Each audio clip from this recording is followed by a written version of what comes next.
Hello and welcome to Video Game Hangover. I'm Randy Dickinson and I'm in Harrisburg, Pennsylvania. Hey, I'm DJ Ross. I am in Mountain View, California. On every episode of Video Game Hangover, we talk about the games that have been keeping us up at night. This week we're playing Reanimal, Dragon Quest VII Reimagined, and we're checking out a bunch of new games in the Steam Next Fest. Yeah. Yeah. You also went to the Next Fest? I didn't see you there.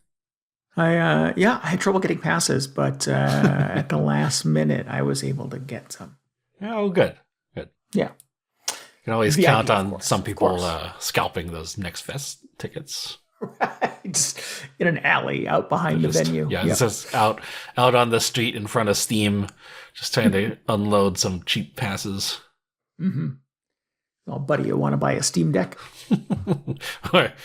No, quite a few people are trying to buy a Steam Deck right now. Yes, yeah, they're hard to come by these days. Yes, I've heard that. Yeah.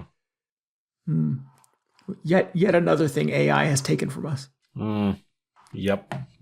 I was like, how much is it going to take to get you to part with your Steam Deck? But you're all about the Steam Deck these days. I am, yeah. I am wishing I had held on to my LCD Steam Deck because I feel like I could get a premium for it right now. But I see. Yeah. I thought you were going to reveal some secret advantage the LCD Steam Deck had over the new ones, but no, just trying to make some cash off it. Just trying to fleece my fellow gamers. Yes. Yeah. Nope. I like my OLED. I would not give it up for the world. Oh, cool. Yeah. And I like being able to check out a bunch of random demos in the Next Fest, which was kind of fun too. Yeah, I usually don't play a lot of demos. So I have not been a big Next Fest participant, but for some reason this year I was like, no. Actually, I don't even know if it's an annual thing. I feel like they do it like several times a year. Yeah, it's like quarterly, I feel like. Is it quarterly? It's definitely more than annual. Yeah. Well, anyway, I played like we played like 10 games this week. If I'm particularly excited about a game, I will check out the demo. And I love it, of course, when they do the demo progress carries over to the main game. Big fan of that. Because that is basically an opportunity to just start the game early, in my opinion. Yeah. Yeah. In your opinion. I mean, I think that's exactly what it is.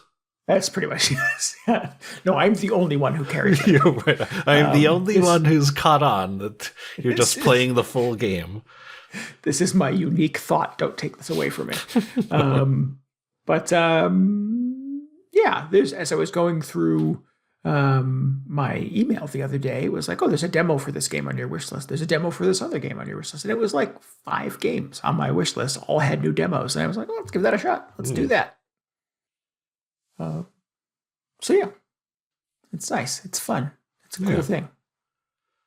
I don't really understand what it is about. I mean, there's something weird about Next Fest demos, or at least there's something I learned the last time Next Fest rolled around, because I had the same sort of process where it's like, oh, suddenly a bunch of games I'm interested in have demos.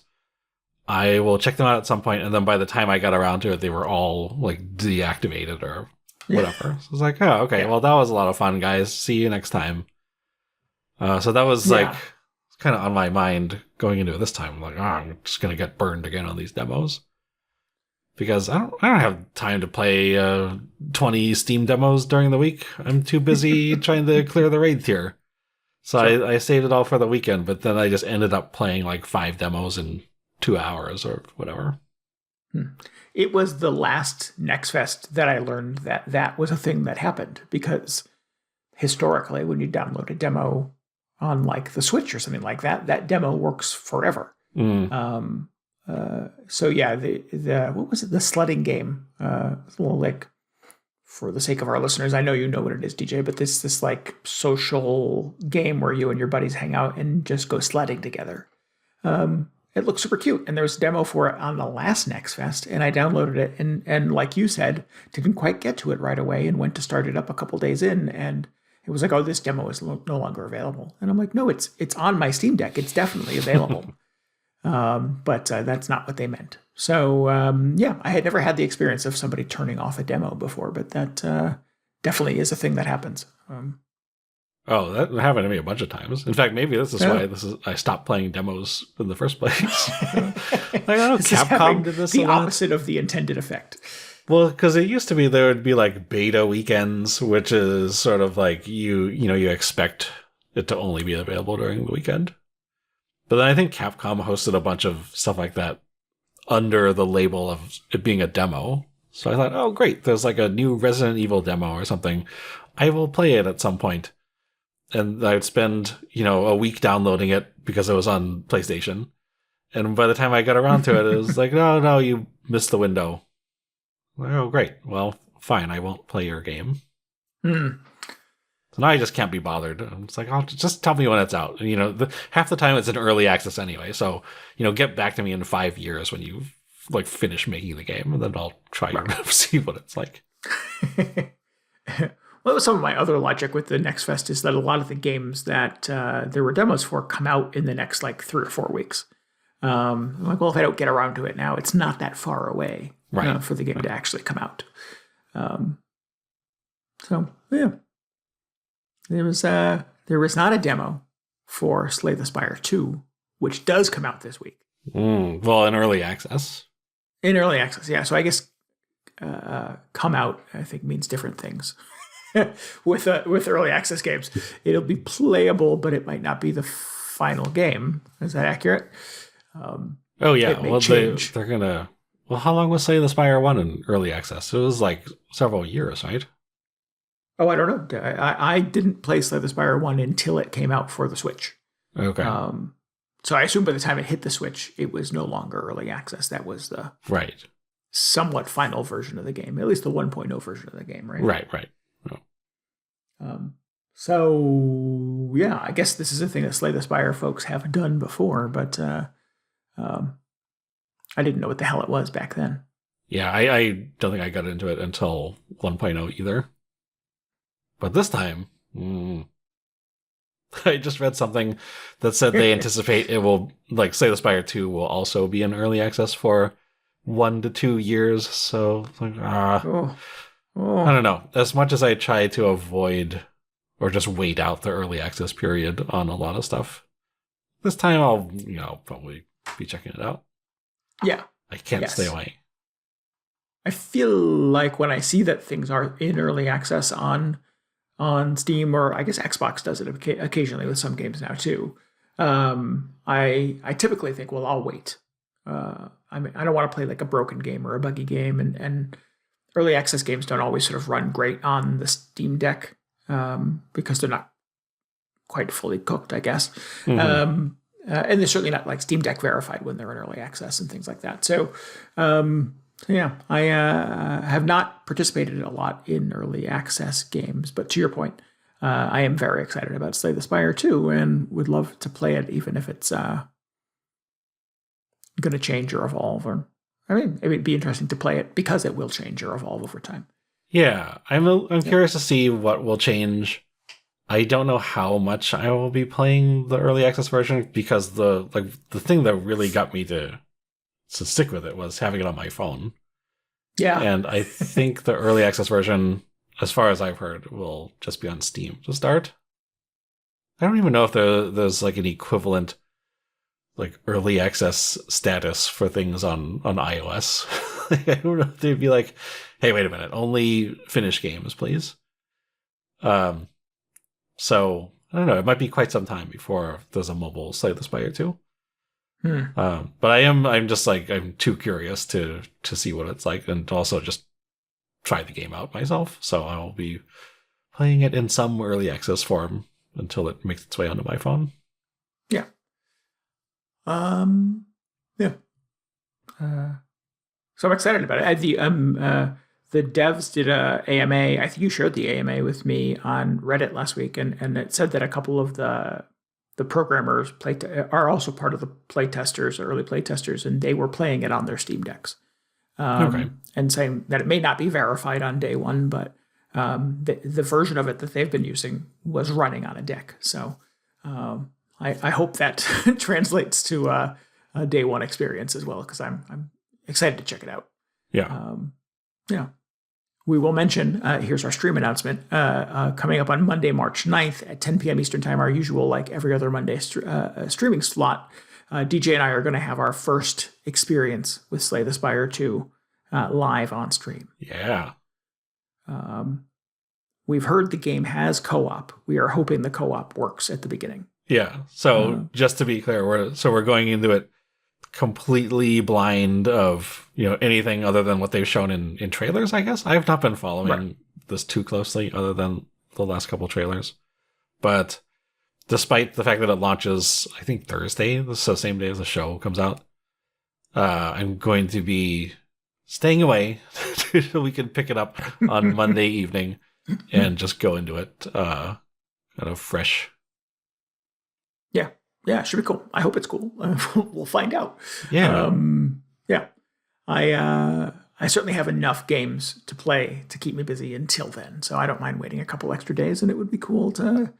I think a shared love for Slay the Spire has bonded us over the last couple of years, DJ, so I'm excited to check out the sequel with you live for the first time. Yeah. So anyway, that'll be Monday, March 9th at 10 Eastern, 7 Pacific, twitch.tv/VGHangover. Should be good. Yeah. God, what if it's just, what if they're just like, oh man, we really dropped the ball this time and just made a really bad game. Oh, that would be devastating. I mean, we will still have Slay the Spire 1 at the very least. True. Can't ever take that away from us. But yeah, that would be heartbreaking. I have confidence in this dev team. Yeah. But at the same time, I'm just like, is it going to be a Spelunky 2 situation? What does it even mean? What is the Spelunky 2 situation? What does that mean? Well, I felt like, how do you even make a sequel to Spelunky? Like, why would you?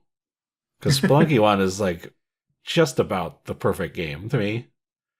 And then Spelunky 2, they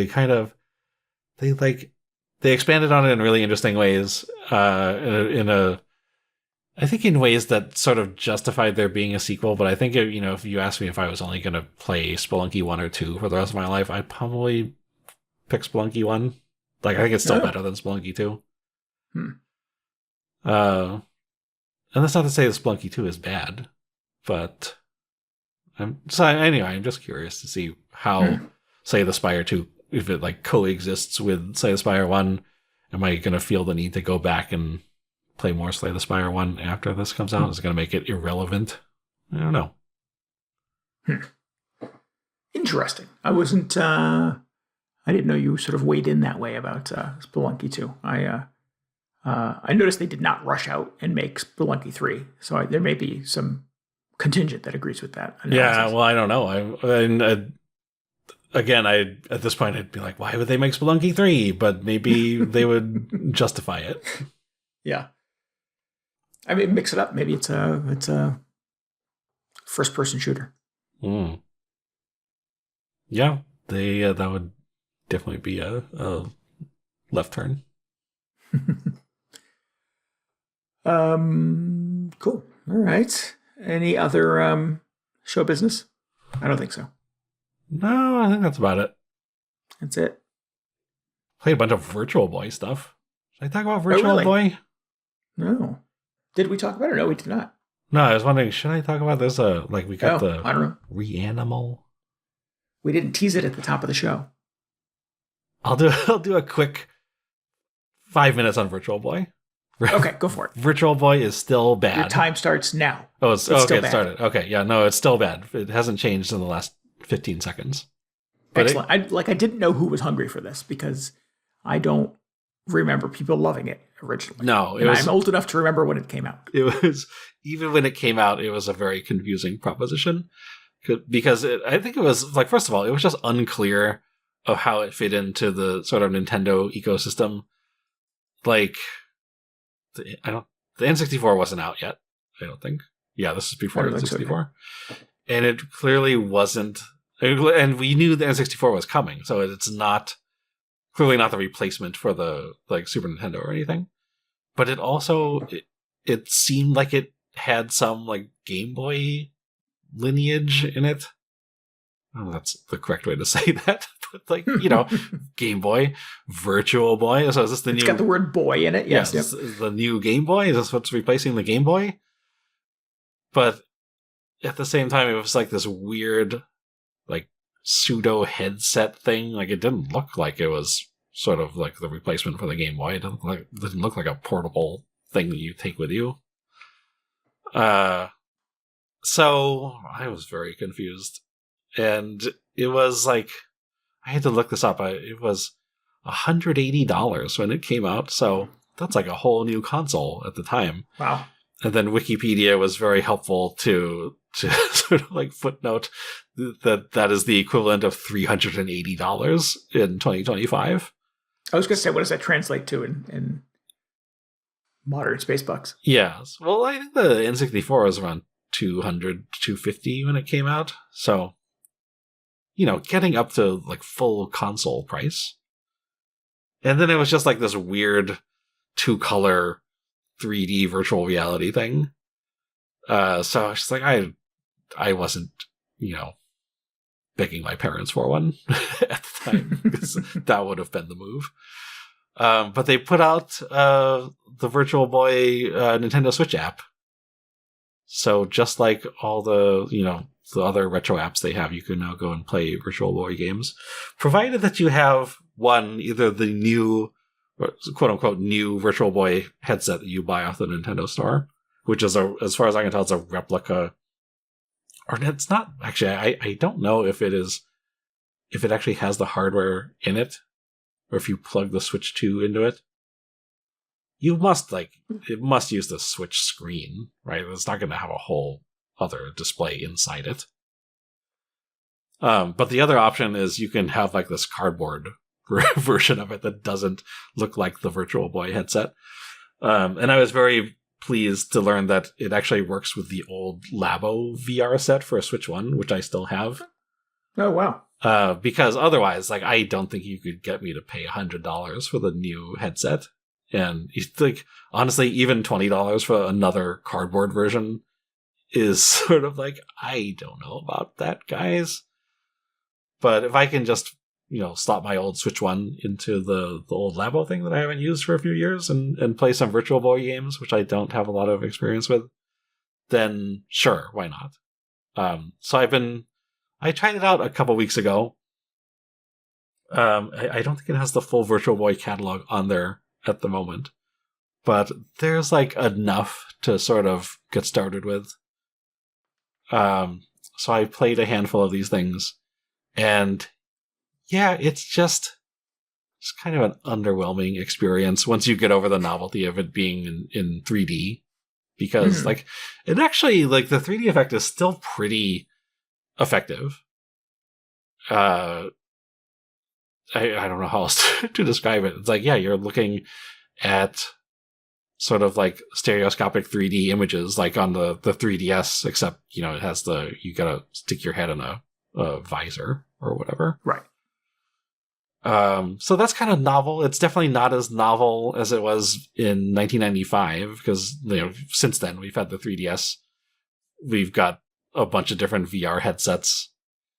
And it's just, once you get over the 3D, it's sort of like whatever technology level of games was coming out in 1995 for effectively a portable console. So, it's no PlayStation VR 2. But it is just kind of an interesting not even artifact. a 3DS. It's not even a 3DS. It's sort of like slightly better than Game Boy quality. Well, I mean, like, significantly better than Game Boy quality on a technology level. But it's not, I don't think it's going to sell a bunch of $99 headsets in 2026. Yeah, that's a crazy proposition. Yeah, unless you're just a diehard Virtual Boy fan, which I can't imagine there are a lot of them. But yeah, it's just a interesting snapshot of this weird console that I like Nintendo did a pretty effective job of sweeping under the rug, because like I was amazed that they even like announced this, because I imagine a lot of people don't even realize that Virtual Boy was a thing that existed, Right. because it did not do well, and Nintendo seemed very happy to just memory hole it until they just like. This was in a direct a few months ago. Like, surprise, we're having Virtual Boy on the Switch 2, like the online app.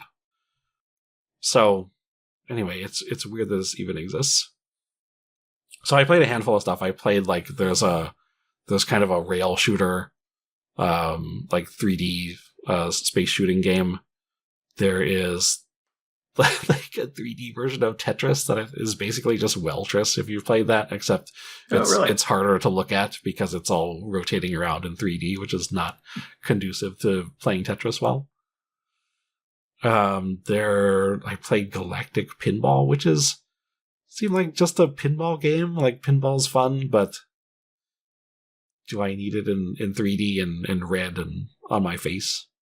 Do I need it to give me a migraine headache? Yeah, and that's the other thing, is I sat down to play these, and I was like, I'm gonna spend the evening playing some Virtual Boy stuff, but like, lo and behold, about 10 or 15 minutes later, I just like, I need a break from this. I don't know what's going on. This is like, it's not quite the same issues that I was having playing Gran Turismo on PlayStation VR, but I was just like, not feeling great after playing 15 minutes of Virtual Boy stuff. It's like, I guess it's just something about how the 3D works. It sort of felt like, I don't know, if you were, like, I've only been wearing glasses for a few years, but after about 10 or 15 minutes of this, and just sort of, shifting your eyes between, or like trying to focus on different depths in the Virtual Boy screen, I guess. It sort of feels like if you were just trying out a bunch of different pairs of glasses with different prescriptions back to back, sort of rapid fire. So it's a little exhausting, and I can see why people were, having issues with it back in 1995. Right. But I still got a few more games in the app to check out. Like, I heard the Wario game is good. I don't know if... I've heard the Wario game is like the killer app. That's the one? Yeah. Yeah. I heard Mario Tennis is good. I don't know if that's on there yet. I think they're still releasing stuff. In fact, they've mentioned that there's going to be stuff that you can play that didn't originally come out. Either like in the US or maybe at all. So that's kind of novel. But I don't expect it to, change my mind about this whole thing. There wasn't a huge catalog of games for it. I mean, no, 20-ish, right? I don't think it was much. So it would not be significant to release everything. Yeah, I'm sure that's in the cards, unless there's some, I don't know, some like licensing dispute. Licensing issues or whatever, yeah. Yeah. I imagine they will just put the whole thing on there eventually. But, yeah, kind of a very mixed reception to this online version of it. There's this game, like Tellero Boxer. I don't know if that's how you pronounce it, but it is more or less just Punch-Out. So it's like first-person boxing. The controls are actually pretty intuitive and I think like well thought out. In a weird way, it feels sort of like a precursor to ARMS for the Switch. Although ARMS is also sort of like kind of Punch-Out derived, if that makes sense. Yeah. But I felt like that one felt like there could actually be some like depth or like replayability there. Plus, the 3D is also very effective in that case because you're just staring at another like robot boxer who's like punching out of the screen at you. And I thought, okay, well, maybe this would be interesting if I took the time to sort of like learn the different boxing moves, because you can do all these different punches and dodges and blocks and stuff like that. And it seemed pretty cool if you're into Punch-Out or something similar. But again, after 10 or 15 minutes, this is my second session with the Virtual Boy goggles or whatever in about a week. And again, I was just like, no, the 10 minutes, that seems like enough of this game. And maybe I'll come back to it later on.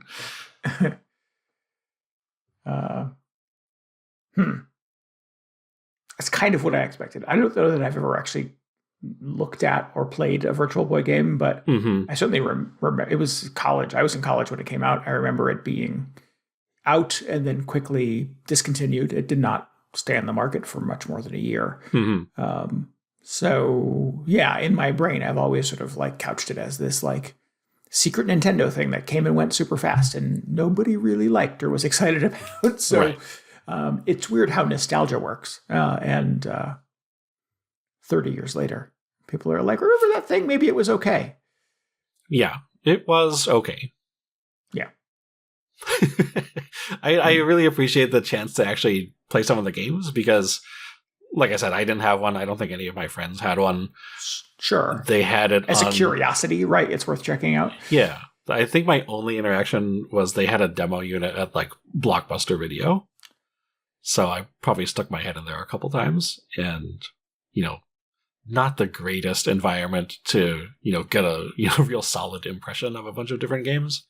Right. So it's cool that this now exists because, otherwise the only other way to play this would be, I guess, to track one down. I don't know what the state of Virtual Boy emulation is these days, but, you'd also just need the goggles or like a VR headset or something.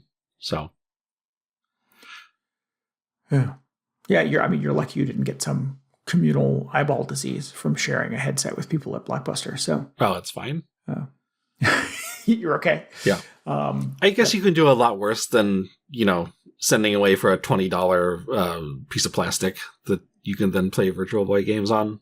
But yeah. I don't see myself spending a whole lot of time. Although, who knows? Maybe those little 10-minute sessions will add up. A year from now, I'll just be like, I'll have 100 hours in the Virtual Boy app. Who knows? The internet says, and I will correct myself from earlier, that there were only 14 Virtual Boy games released in the US. Okay, yeah, that sounds about right. Or in North America. That Nintendo plans to release 16 games. Because 2 of the games are previously unreleased, but had been completed. Yeah, yeah. There's also one already in the app that is in Japanese, so I didn't check that one out either. But it's like, okay, something is going on. It's the interesting thing is that this says that there were 20 titles in development before the console was discontinued in 1996. But still only 16 coming out? But still only 16, yeah. It doesn't say what level of completion these other 20 games were, but okay. I imagine.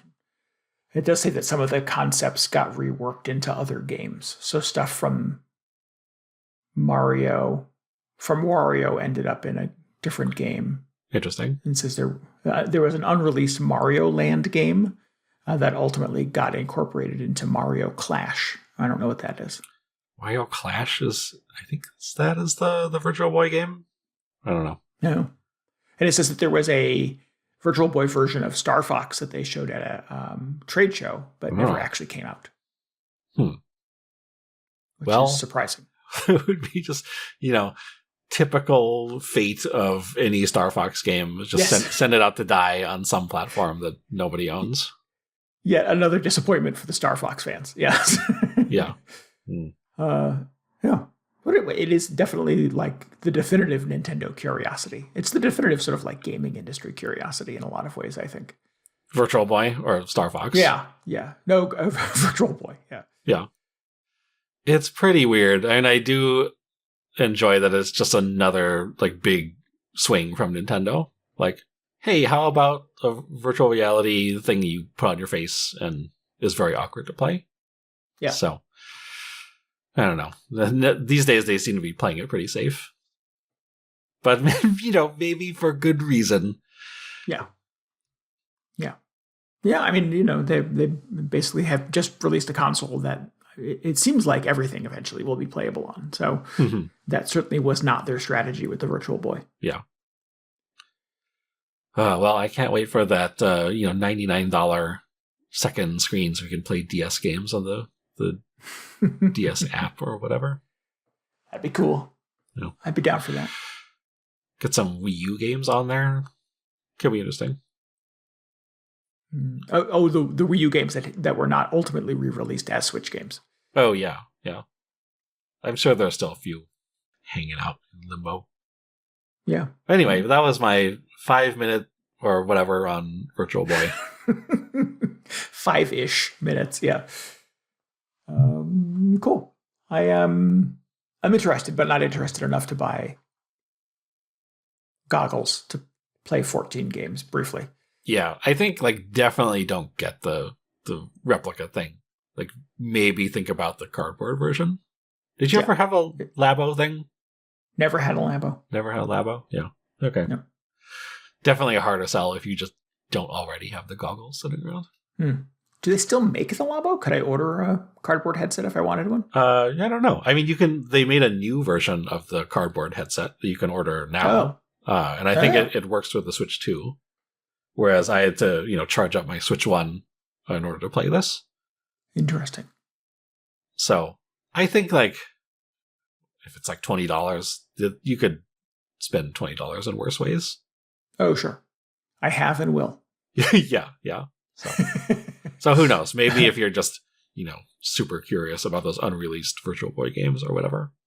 But that being said, I don't think it's, if you never play a Virtual Boy game, I don't think you'll have any regrets. I have one more Virtual Boy oddity that I just pulled off the internet, is that there was an Atlas-developed game for Virtual Boy called Jack Brothers. It's Jack Frost and his brothers, apparently. Yeah. From the Shin Megami Tensei games. That is the most expensive Virtual Boy game by modern standards, with copies selling for up to $1,500. Yeah. That's pretty good if you got one of those sitting around. Yeah. Check your closets. It's funny, I've heard of Jack Brothers. I didn't realize it was Jack Frost and who's the other guy? It was like Pumpkin Jack or somebody. Pumpkin Jack, yeah, and there's Skeleton Jack. Skeleton Jack. Oh, I didn't even know Skeleton Jack existed. Jack Skeleton. Jack Skeleton. Learning about all new Jack Brothers this evening. My Atlas lore.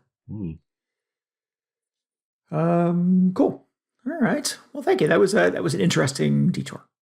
Oh, good. I'll allow it. I'll allow it. All right. Shall we talk about Reanimal? Reanimal. This is a spooky new game from the folks who made Little Nightmares 1 and 2, Tarsier Studios. I have to say, this is like maybe the funniest title for a video game that I can in recent memory. Reanimal. I just think it's like, what does it mean? Yeah. I mean, I have my thoughts, but I just think it's funny that it's like, oh, it's like an animal, but again.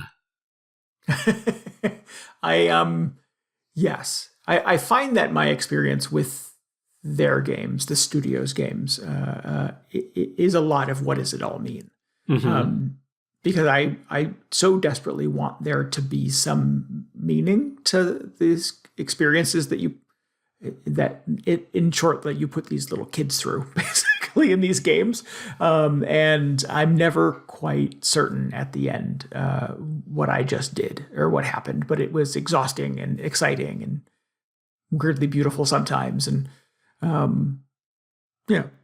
Little Nightmares 1 and 2 were basically sort of of the, what kind of games are these? They're whatever that limbo, outside, inside, that kind of 3D, 2D game. The kind of dark and shadowy. Run to the right and solve puzzles. Yes, yeah. Occasionally quite scary and weird. I don't know if this is super scary. I mean, it's like tense because you get chased by stuff, but I don't even think I'd say it's a horror game. Yeah. Little Nightmares is definitely horror. This is not as scary as those games are. It's just like moody, dark, atmospheric. It's weird. There are definitely a lot of strange things happening. I mean, it's like very horror themed. Like it would be rated R or whatever if it was a movie. But, I'm not, hiding my eyes or anything playing this game.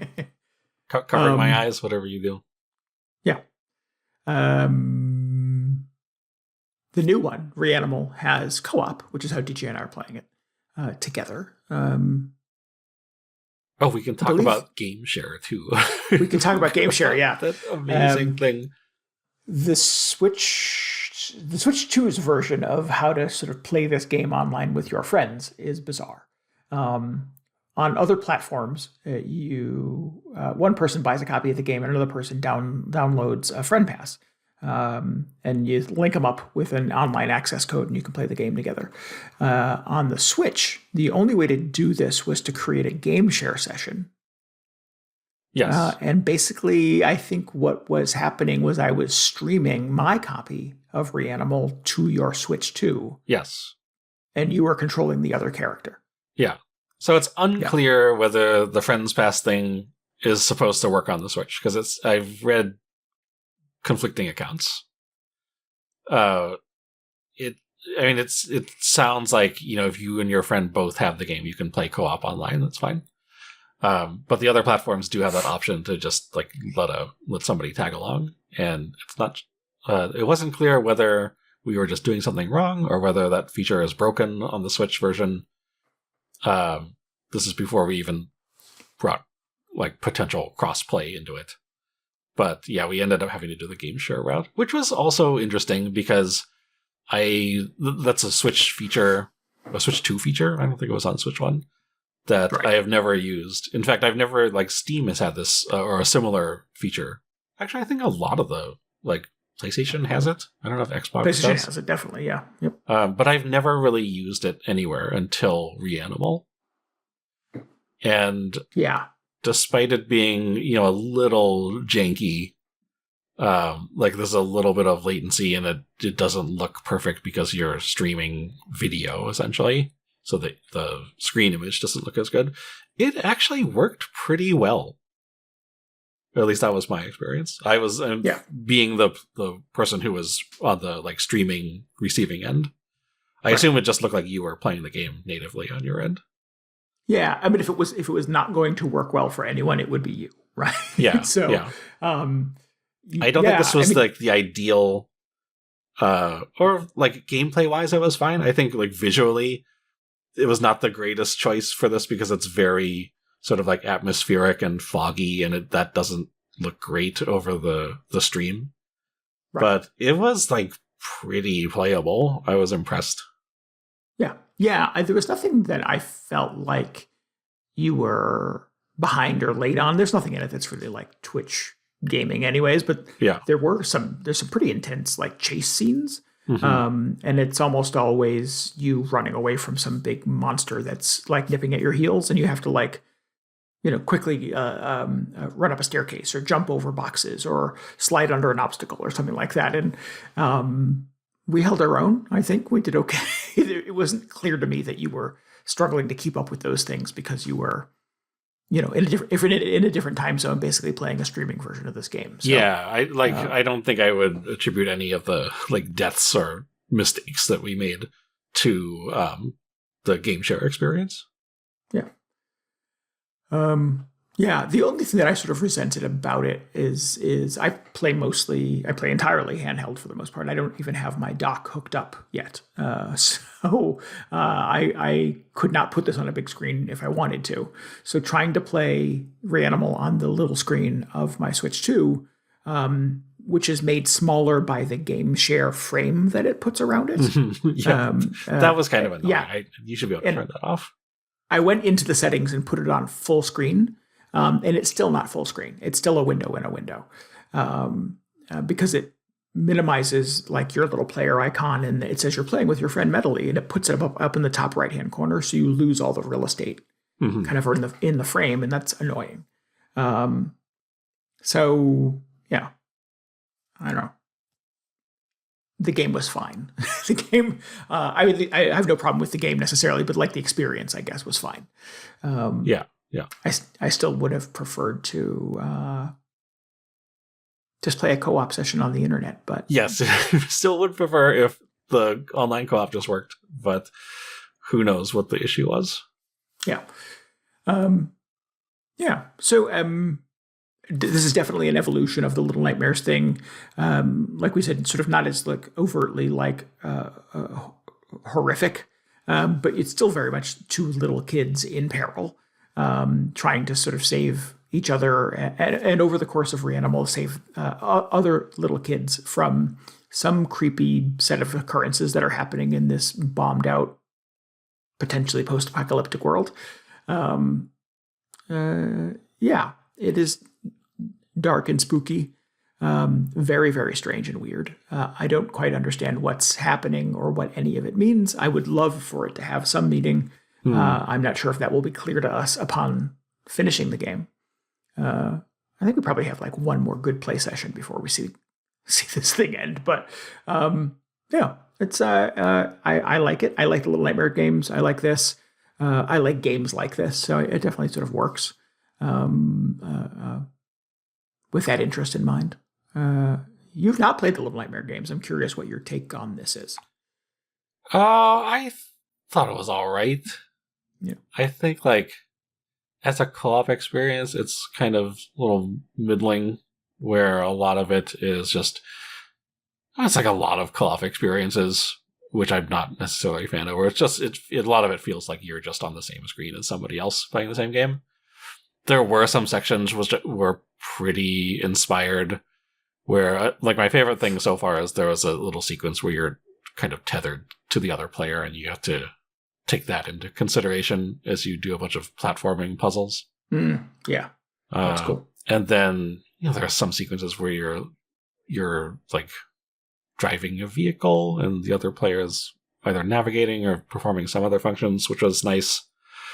But a lot of it felt like the Lego game we played, where it's like, okay, I'll stand on this end of the chasm and flip the switch, and you cross over the bridge and flip the switch on the other side, and that is the whole puzzle. Yes. Yes, I kept thinking of that Lego game as well. Obviously a much lighter and more kid-friendly version of this experience, but still the co-op mechanics have not evolved significantly between those two experiences. Yeah. A lot of doors just need two people to open, which is like, you can play this whole thing solo, right? Yes, I believe you can. So in those cases, I guess your little buddy is just computer controlled or something, and they come over and help you open the door. Mm-hmm. So I don't know. I don't think it's like blowing the lid off the co-op landscape, but it's kind of fun to be in there with a buddy and be like, oh, now we're we're both being chased by a scary monster. Yeah.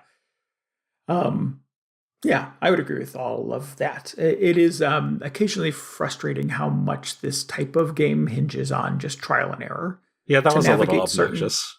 Sequences, yeah. I think I sort of like forget about that sometimes in hindsight. Mm-hmm. And I think back on like Inside or Little Nightmares 2, both of which I loved. But there are a lot of easy to screw up sequences in those games, and it's instant death, and you have to sort of rewind and start over and try to get it right. And you and I have done that a lot in Reanimal. And it is not a game that reloads itself super fast. So there was a little bit of like, come on, like waiting for the game to like get back to it. The good news is it does sort of like silently checkpoint you quite a bit in the course of the game. And I don't think we ever lost a ton of progress.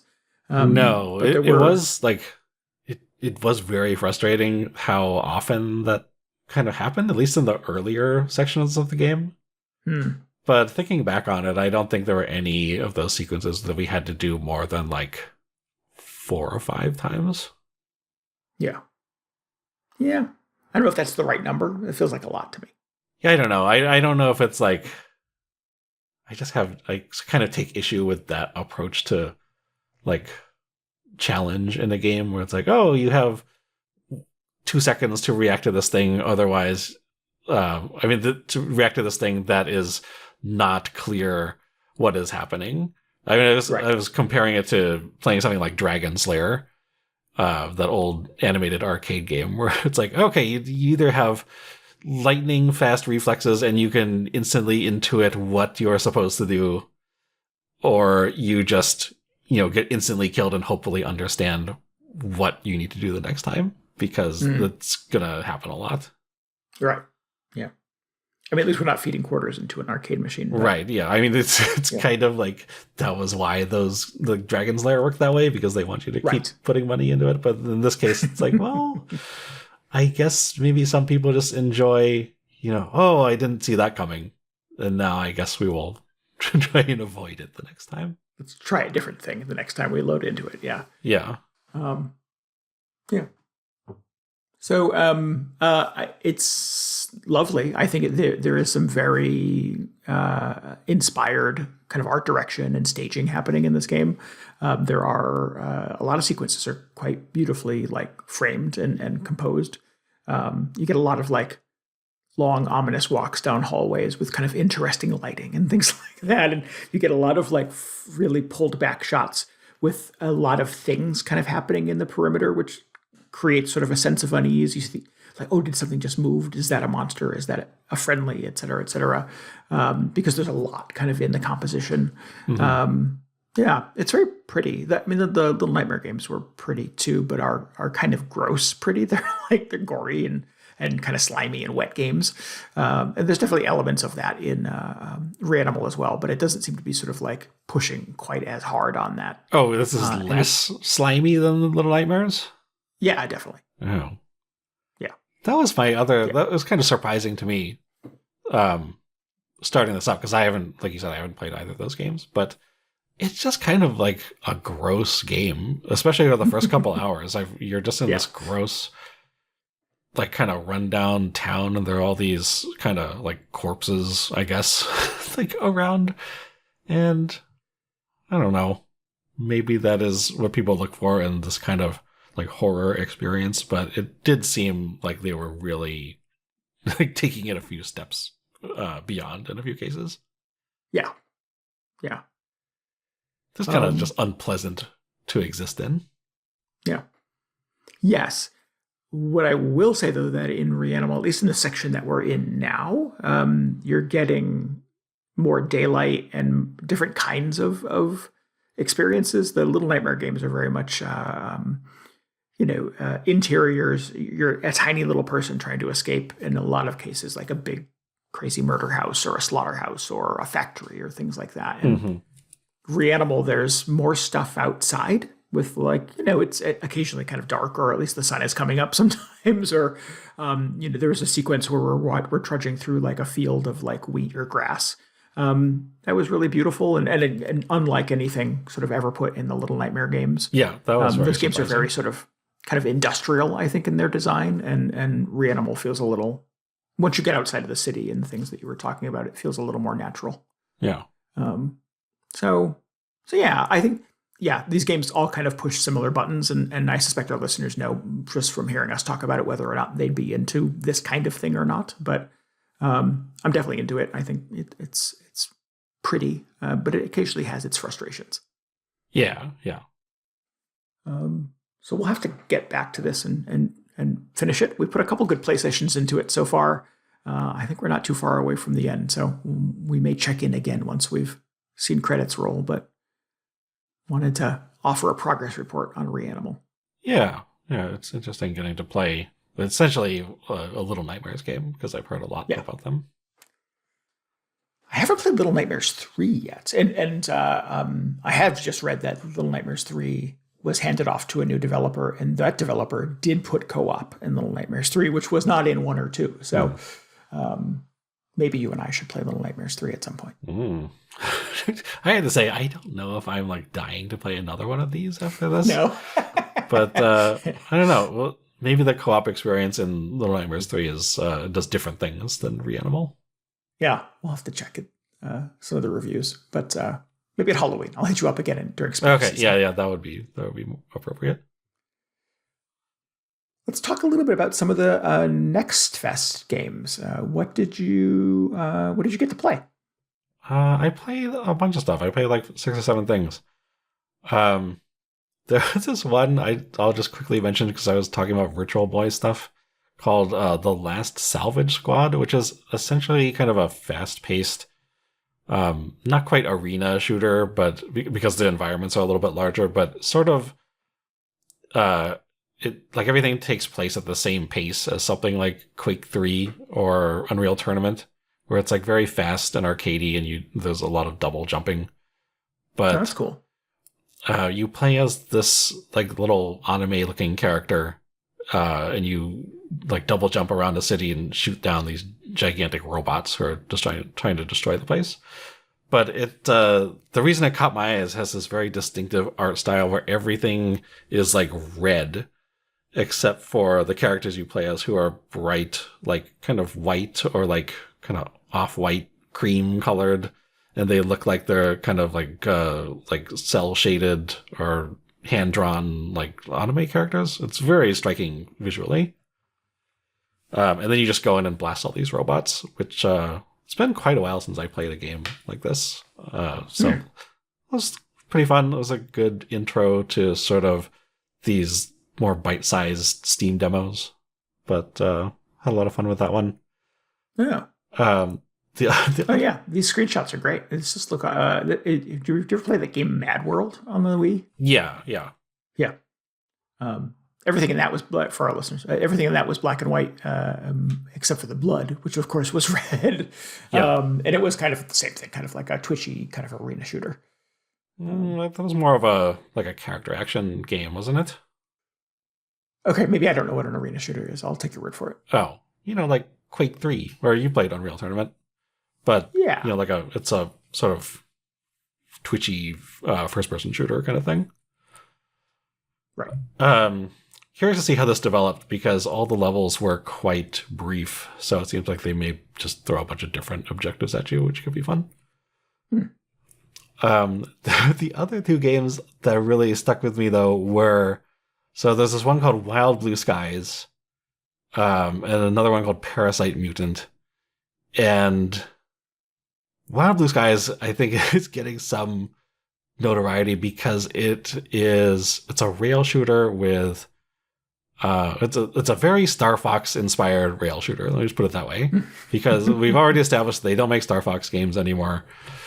And here comes this game, which is you get into your little space fighter, and your whole squad is a bunch of anthropomorphic animals, and it's just Star Fox. And people were like, in the Discord, people were saying like, well, here comes the cease and desist from Nintendo. And I was like, okay, like I can see why people would say that. I feel like people should be allowed to make a rail shooter with furries in it without instantly being accused of like infringing on Star Fox. But also at the same time, this is the third rail shooter with animal characters that I am aware of being in development. Like, I played at least one other, and I know there's another one that was not in Next Fest, but is still hopefully being worked on. But also, this one is extremely close to the Star Fox mold. Like, you look at the gameplay, and it feels exactly like Star Fox, essentially. The backstory is also, it's like, oh, there was this takes place in a galaxy far away, and there was a mad scientist who rebelled against the local like planet or whatever, and then he was defeated by this brave squadron of furry animals, and now he's back, and a new generation of space fighters has gotten into the cockpit to take him out. And like, this is exactly just Star Fox again, and they changed the names, and the animals are slightly different. I'm sure at some point a rival squadron will show up, and one of the members is like a descendant of that original squad or whatever was going on. But it sort of struck me as like, why is this like, why aren't there any new ideas in here? Like, is the idea like they just haven't made a Star Fox game in so long that people just want that exact experience again? Because I played through the stage in the demo. I think there's only one stage, and yeah, it was fun. But at the same time, I couldn't really identify anything that it did differently from Star Fox, other than running at a kind of a modern frame rate and resolution. So I always think of Star Fox as like that original Super NES Star Fox on the Super FX chip, which did not run well. Star Fox 64 and the other subsequent ones ran much better, but I was just like, oh, it's great to play a Star Fox game at a real frame rate. But still, at the same time, you're just, doing barrel rolls and hitting the brake and charging up your laser and shooting bombs, and it's very familiar. Familiar because there's nothing else to do with this sort of like on rails dogfighting kind of game, or because people are just like desperate for that Star Fox experience that they have to sort of find a replica. Well, I don't think it can't be that, oh, there's just nothing, like we've mined the rail shooter to exhaustion and there's just nothing new we can add to it, because that can't be the case. But you just fly your ship down a corridor and you dodge towers that collapse towards you and by barrel rolling out of the way, and collect medals, and the end of screen. Man, I forgot about this. The like briefing before the mission starts is just you could probably just overlay it over the same screen from Star Fox 64 and it would be an exact match. It's kind of just weird. It's like, I imagine if I was making a game like, hey, I love Star Fox, I want to make a game like Star Fox, I wouldn't start out by basically like tracing over everything from the original game and be like, oh, okay, well, this guy is going to be like a dinosaur instead of a frog.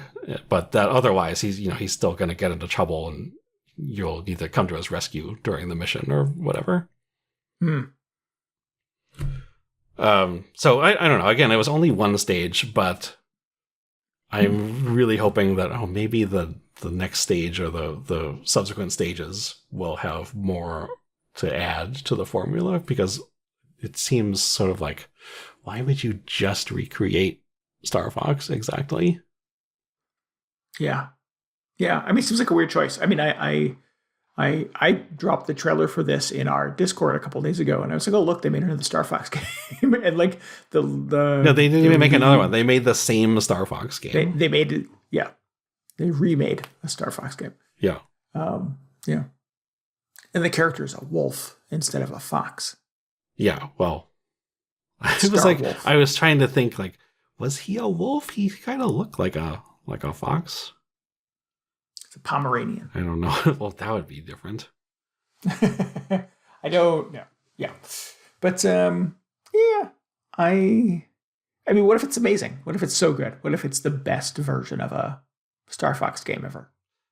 Well, I mean, that would be great. But, just based on the first level, based on what I played, it's like, okay, it's clear they can make a fun recreation of Star Fox. And now I'm just waiting for, like, okay, what's stage 2? What happened in stage 2? How is this going to differentiate itself from, all the other Star Fox games that I've already played? No, we're not doing that. I have to go back and play that other one, because I think they, like, I forget if they finished it, because when I played it, it was in early access. But I don't remember having the same impressions of like, oh yeah, this is exactly that other thing that exists. So I have to go back and look up what was different. Does Star Fox ever get out of the ship and like run around and do stuff?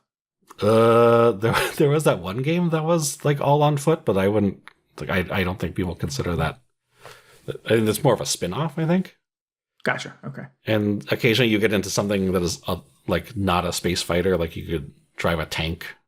And was there a walker in one game? Did I just imagine that? I don't remember. So vehicular combat. Yeah, you're usually in some kind of vehicle. I think in the multiplayer mode you could get shot down and then run around on foot. So who knows? Maybe that's what's in the next levels after they work on more of the game. Maybe. But anyway, so not a whole lot of Star Fox games coming out, as we've established. Yeah. So what was that called? Wild Blue Skies. Yeah. So I like people coming back to the genre, but like, don't you just feel do you just want to put your own stamp on it, like do something original with it? I don't know. So anyway, with all that said, the other game that I ended up playing the most out of all these Next Fest demos was Parasite Mutant, which is basically doing the Wild Blue Skies thing with Parasite Eve, which is an old PlayStation 1 RPG. Again, like if you look at this, well, first of all, it's got half of the name right there. And if you look at the logo, it's just the Parasite Eve logo, but they changed one of the words. So it feels like maybe by the time this comes out, they will have reworked this slightly to be less of a crib directly from Parasite Eve. Similarly, you're playing as a young woman who, I don't know if she's like a cop, because it takes place sort of in a near future world where some kind of disease has like corrupted some of the population, and now you're on this quarantine island trying to figure out what's going on. But it is, have you played Parasite Eve? That might be before your time. I'm familiar with it, but I don't think I've ever played it. Okay. There was it was like a PSP version of Parasite Eve, wasn't there? Yeah, we don't talk about that one. Okay, I may have played that. So it's essentially it is sort of like it's by the creator of Final Fantasy, I think, where it was right after Final Fantasy VII, so they were trying to figure out what to do with the sort of turn-based combat. And it's actually a really interesting battle system where you can run around on the field and sort of like dodge enemies in real time. And as your sort of like active time meter fills up, you get these charges that you can use to execute actions, and then those are like doing an attack with your weapon or casting some kind of spell because you have these like psychic powers or whatever, or use an item, all the sort of stuff that you would do in a otherwise turn-based RPG. Playing this again, or I say again because it's so close to how, like what I remember Parasite Eve being like, is that I just feel like, oh, we're just playing this game again. It reminded me a lot, actually, of the Final Fantasy VII remake series, where it's sort of half active time, or half real time and half turn-based. But it definitely feels more towards the turn-based side of things, because it's really heavily inspired by Parasite Eve. But again, even though it's staying pretty close to the Parasite Eve formula, this is another type of like RPG battle system that I haven't really encountered in a while, so it was fun coming back to it. And there haven't been tons of Parasite Eve inspired games coming out, at least not that I'm aware of. So I ended up playing quite a bit of this, probably the most out of any other demo from Next Fest. Oh wow! Partially because it's an RPG, so it stretches out a little longer than like a rail shooter or like an arena shooter.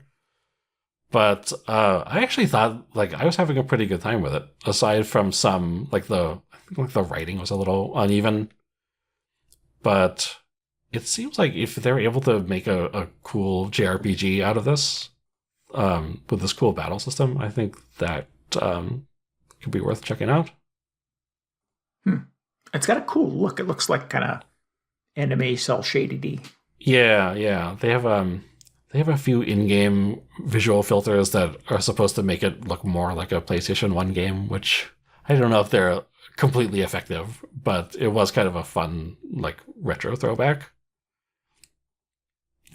So despite all the fact that the protagonist looks very similar, the name is basically the same, the battle system and sort of the way you upgrade equipment and use your psychic powers all feels very familiar. It didn't seem quite as egregious as Wild Blue Skies. I do still hope that maybe they can distance themselves from the exact formula a little bit. But I don't know. I think it's still quite a ways out. There's still a bit of development left to go. So who knows how that will progress. Kind of just made me want to go back and play Parasite Eve again, because that was, I remember having a lot of fun with that. It was a sequel too, right? Wasn't there Parasite Eve 2? Yeah, and that was also, I think they went a weird kind of survival horror route with that. Wow. So I actually never played that, but I also heard it was not very good. Interesting.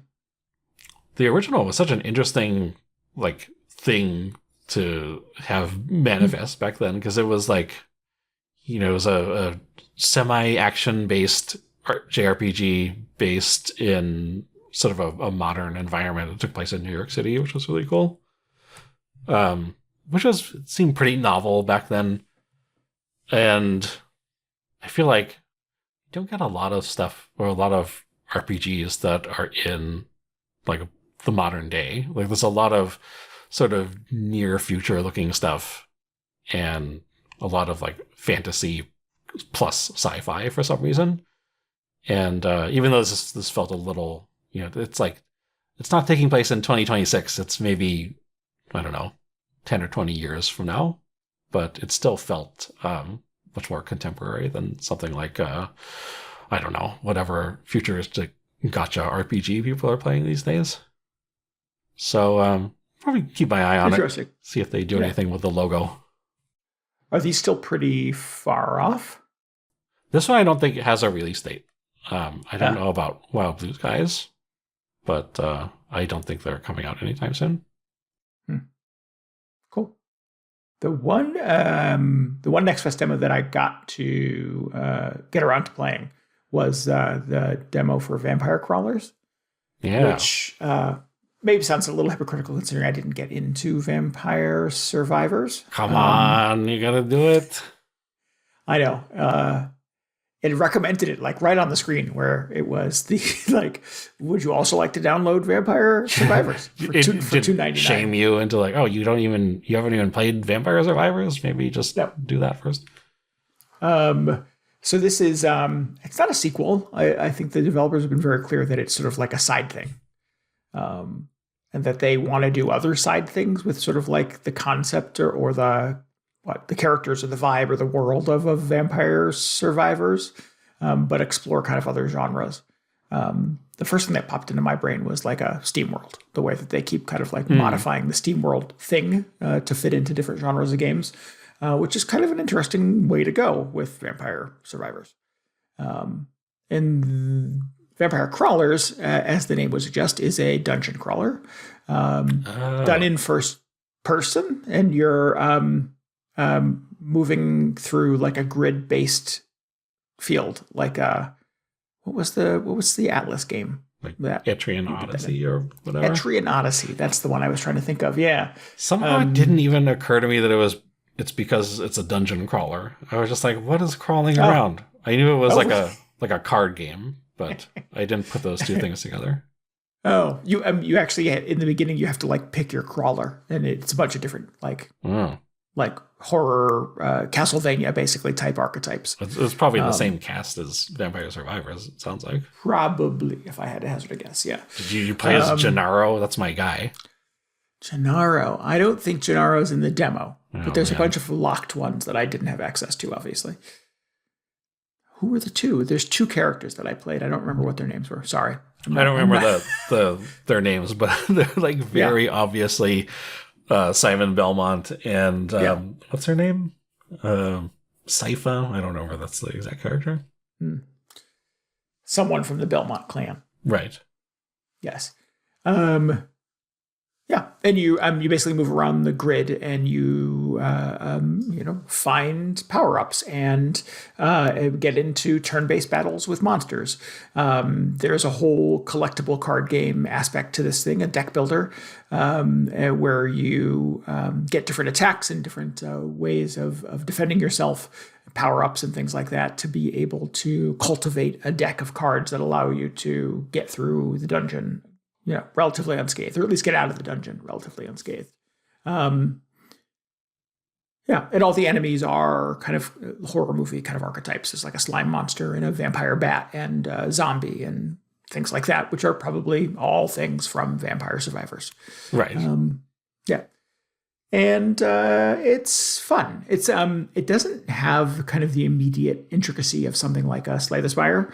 I think well, there's a lot of fun things in Slay the Spire, but like getting to know the deck and understanding kind of how all the cards are different and when to like combine abilities between cards and things like that is kind of part of the fun of experiencing and like ultimately getting better at Slay the Spire. All of the attacks, at least in the demo for vampire crawlers, are like axe, knife, whip. They're very sort of like vanilla. And they do like limited damage. You get like suits of armor and stuff like that too that will protect you from incoming attacks. But there is some modification to the cards that you can do over time where you can like there's 2 little icons in the corner of each card where you can ultimately unlock modifiers to do like double damage, or every time you play this card, it'll return the card back into your hand. Or if you play this card, it'll actually add 2 armor to your kit so that you can defend yourself for an incoming attack without having to play an armor card as well. So I think it sort of starts pretty basic and pretty vanilla, and ultimately you modify the cards enough over time to kind of cultivate an interesting deck in that regard. So the demo sort of gives you enough of a taste of this to sort of like see the potential in it, but not enough that you're like, I get it. So cool. Maybe that's deliberate. Maybe that's how demos are supposed to work.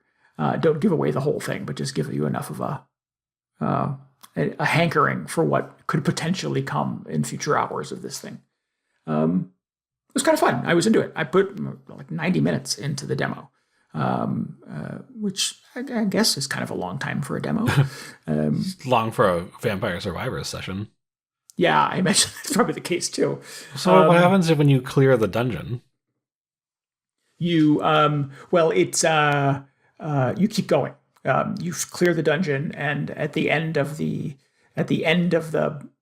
dungeon is the boss, and you defeat ultimately that person, that monster, and then you grab a shovel and you dig, and you go down 1 level to another dungeon. And I imagine you keep going through dungeon after dungeon after dungeon till you either die or get to. I assume there's a big boss down there somewhere. I died ultimately. I didn't quite make it. But I got a couple levels under, probably 6 or 7 levels in before I died and had to go back to the main screen and count my cards, curate my deck a little bit, pick a new crawler. How long is each session? Because it wasn't 90 minutes, just one session, was it? No, it was 90 minutes, probably 4 or 5 sessions. Okay. Yeah. It's definitely a roguelike. Yeah, okay. So you're expected to go through it many, many times. Right. And you're kind of curating that deck so that you have enough armor and powered up attacks and et cetera, to keep kind of digging through levels of dungeons to some kind of outcome that I didn't get to. Interesting. Yeah. It's hard for me to... I mean, when they first announced that they were doing like a card game, like a card game spin-off of Vampire Survivors, I just thought like, it's an April Fool's joke, because I don't understand. Like, it couldn't be more different than what you're doing in Vampire Survivors. Although, the way you are talking about like upgrading and sort of augmenting your different cards does feel like, oh, it actually sounds like it could like be directly inspired by the way upgrades work in Vampire Survivors, which is really interesting. Oh, interesting. So yeah, I was like, I don't know if I have the mental space for another deck builder at the moment. Yeah. But I should check it out before the demo evaporates or whatever's going to happen. I think that is the most difficult proposition for this right now in my brain, is that like this is somehow going to come out a week, 2 weeks, 3 months, a year after Slay the Spire II, and I'm not going to care anymore. So I think it's cool that they got the demo out before Slay the Spire ultimately comes out, but I feel like getting that scheduling right for release dates is going to be really, really hard for these guys. I don't know if I have the emotional bandwidth for 2 games that sort of push the same buttons in this way. So I think Vampire Crawlers, at least from my perspective, is going to lose. Not that anything I played was bad. In fact, it was kind of interesting, and I wish I could keep going.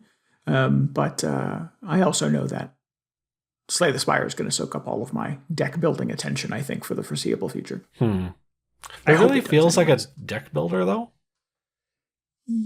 Yes. Yeah. I mean, well, it feels like a dungeon crawler with like a deck builder mechanic. Yeah, okay.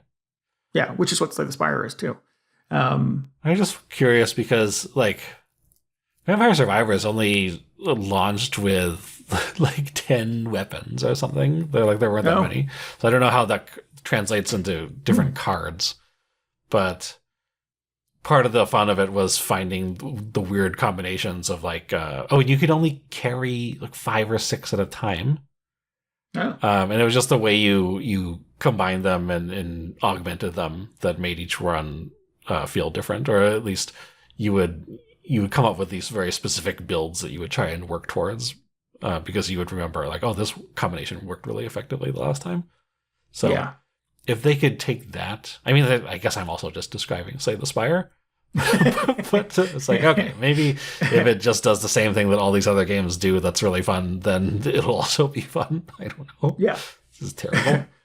You know what I liked is that the thing that it did that felt different and sort of distinguishing from Slay the Spire and other kind of deck builder games is the subtitle of this thing is Vampire Crawlers: the Turbo Wild Card from Vampire Survivors. Okay. And I think it's meant to be played very fast, which I think is sort of the connection back to Vampire Survivors as well, right? Is that's kind of a fast-paced, kind of twitchy game, right? Yeah, it does get very chaotic. And in like a Slay the Spire type of game, it's turn-based, and you're like carefully like weighing all of your odds and how many cards you can play and what's in your deck and what haven't I played yet and what's still to be drawn, and you're sort of risk rewarding that. And here, you can like boom, boom, boom, play cards super fast in super quick successions. You can, while the animation for your previous card is still being played out, you can throw your next card out and like stack those. And there is some incentive for playing your cards kind of in mana order. So that if things cost 0 to play, kind of throw those out first and then quickly play all your 1s and your 2s. You have a limited number of mana you can burn per turn, but there are wild cards and pickups and like convenient overlaps between some of the cards that will unlock more mana and put more hands into your kind of more cards into your immediate hand that you can immediately throw out. So I didn't quite get the speed of it right away. I was still trying to play it like Slay the Spire, but it got super fast and super frantic as I kind of picked up the pace and got more comfortable with just kind of throwing out things in kind of rapid succession and unlocked some wild cards that connected my like mana. What word am I looking for? It's like you could use the wild card to sort of bridge the gap between rounds, so that you could sort of stack damage from a previous round to your next one. Oh. Which was a whole mechanic. I was sort of like, oh, wait a minute, what am I doing? What am I supposed to do? So I think, again, like any good demo, it was just enough of a hint of the cool things that maybe you could do with a really carefully curated deck, and kind of an understanding of how the turbo part of this is supposed to work. And if you're playing it fast enough and really kind of going for those kind of rapid fire kind of accumulation of effects, you could kind of wipe the board. And I was just sort of getting an inkling of that when I kind of finished playing it the other day. So, yeah, maybe there's got to be more to it than was clear to me on my first playthrough. But I'm curious. Yeah. That was also the case with Vampire Survivors, where it's just like, okay, so I'm just driving this guy around, and then eventually you learn about the weapon evolutions and all the combinations and things like that. So there's the whole in-game / metagame weird stuff to uncover. I'm sure they're going to be doing something similar in this as well. So yeah. Even once you think you've completed the game, there will probably be more stuff to uncover. Oh, interesting. Yeah. The devs have said, and they said there was a little article on the Steam page for this, that they intend to continue to support this with additional add-ons and expansions and things like that. So they're not treating it as like a kind of a one and done little weird like side divergence from the main thing from Vampire Survivors, that like they intend to continue supporting this and curating it and expanding it over time. Yeah. Hopefully this gets a Contra-based expansion as well. So, oh, I forgot that existed. That's weird. yeah. Um, Finally, a card-based dungeon crawling Contra. Right. It had to happen eventually. Yeah. So this is called Vampire Crawlers. I think it's super cool. There's no release date for it yet that I'm aware of that I could find before we recorded tonight. But as of today, Monday, the day they were recording this, the demo is still available on Steam. So maybe check it out if this sounds fun and you've not played Slay the Spire 2 yet. Yeah. Yeah, I should check it out in case it vanishes. And I will someday have to play Vampire Survivors. It's so good. What else do you need on your Steam Deck? Oh, that's all you need. I mean, now there's like plenty of stuff, but for a while it was like one of the top Steam Deck games when it actually came out. Yeah, that's interesting. That makes sense. I mean, it kind of launched around or at the same time. So, but I think it's still very telling. It's still pretty good. Cool. All right. I mentioned at the top of the show that I was also playing Dragon Quest VII. That game is so long. I'm sure I could talk about it again later. So you'll still be playing it. How many hours have you put into it at this point? I don't know. I don't know. Not hundreds by any means. I haven't gone super hard on it. I've been like dabbling in some other things at the same time. How many islands have you visited? Some. Come on, 3, like 4, 3. Okay, 3 3 or 4. All yeah, right. I think 3. Yeah, it's delightful. It's just so lighthearted and whimsical and kind of funny. Yeah. Yeah. It's interesting to sort of play it back to back with Expedition 33, where everything in that game is like dark and sad, super grim. Yeah. And this is the opposite of that in kind of every way. It has definitely got kind of a goofy Toriyama kind of sensibility to it. I think that I sort of appreciate and maybe kind of need coming out of Expedition 33. So it's, have a good time with it. I'll talk more about it as I explore more of these islands and get somewhere near 70 hours. Yeah. Okay. Yeah. I'm curious if you stick with it longer than the 3DS version. Yeah. I was like, maybe I'll play this at some point, but then I just have no. Well, who knows? Maybe I should play this also. Yeah. It's good. It's very bite-sized. And I think they're doing a lot of things right with approachability, accessibility. There's a ton of things you can modify in the game, like from how hard the enemies attack or how hard you attack to how much XP you get. You can modify and slide that up and down on a scale. How much gold you get, which obviously makes buying things and upgrading and yada yada much easier if you're getting tons of gold for every little attack. I think there's a bunch of really interesting tweaks and sliders you can do from a difficulty and a progression standpoint that have to be new to this version of the game. There's no way this stuff existed in the original version of Dragon Quest VII. So if I don't even think that stuff was in the 3DS version. I doubt it was, yeah. But it's for somebody like myself, who, I don't want to like replay boss battles 7 times trying to get it right. But I also don't want the game to what about like 2 times?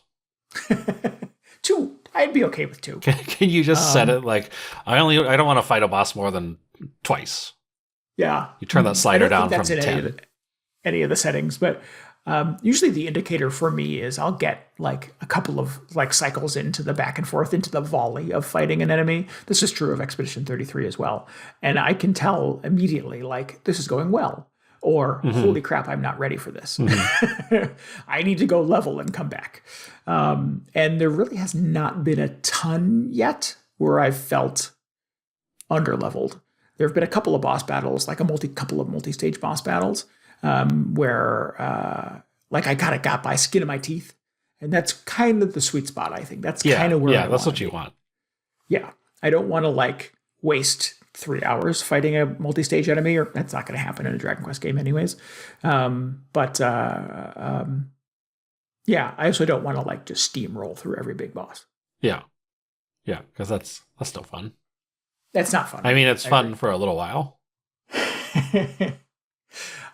Yeah. I'm already doing sort of like one-shot kills on most of the enemies on the overworld, which is nice because this version of the game doesn't make you go into the whole back and forth turn-based animation. You just kill them right there on the field. Mm-hmm. Yeah, I got that in the demo. That's good. Yeah, it's a good time. So yeah, so there was some Dragon Quest. It's Dragon Quest VII Reimagined. It's delightful. Oh, good. Yeah. I don't know if I'm further than I was on the 3DS one. That would be interesting to go back and see. Did you unlock a job change yet? No, not yet. Okay, well, no. That's a big milestone. Yeah. All right. We should remind everybody that you and I are going to play Slay the Spire 2 for the very first time on Monday night, March 9th, 10 p.m. Eastern Time, 7 p.m. Pacific. Go to twitch.tv/VGHangover to tune in for that. Yeah. Hopefully it'll be fun. Hopefully it's not just a clunker. we may want to figure out how playable it is before we get on stream. That'll be fine. Yeah. Well, if it's unplayable, we'll just play Slay the Spire 1. We'll just go back to the first one. Exactly. Yeah. If you need any more video game hangover in your brain, you should follow us on Blue Sky. We're VGHangover.com there. And you can always get show notes and links and tell us what you think about this episode at VGHangover.com as well. We would love for you to join us on Discord. You can hang out with us and chat about video games. You can get a link to that at VGHangover.com. And we would encourage you to subscribe, rate, and review us on your podcasting app of choice, and maybe help us out by telling your friends about the show. Yeah, we appreciate that a lot. It helps us bring in new listeners. They can tell us their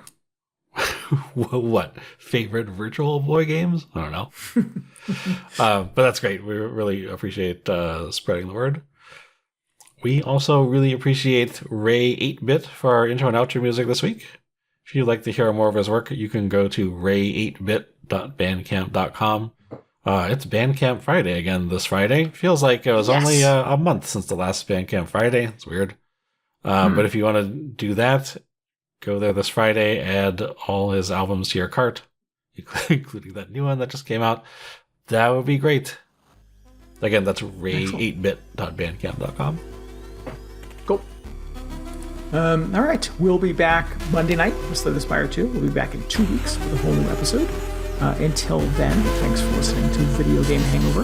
Goodbye. Good night. See ya.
I'm Randy Dickinson.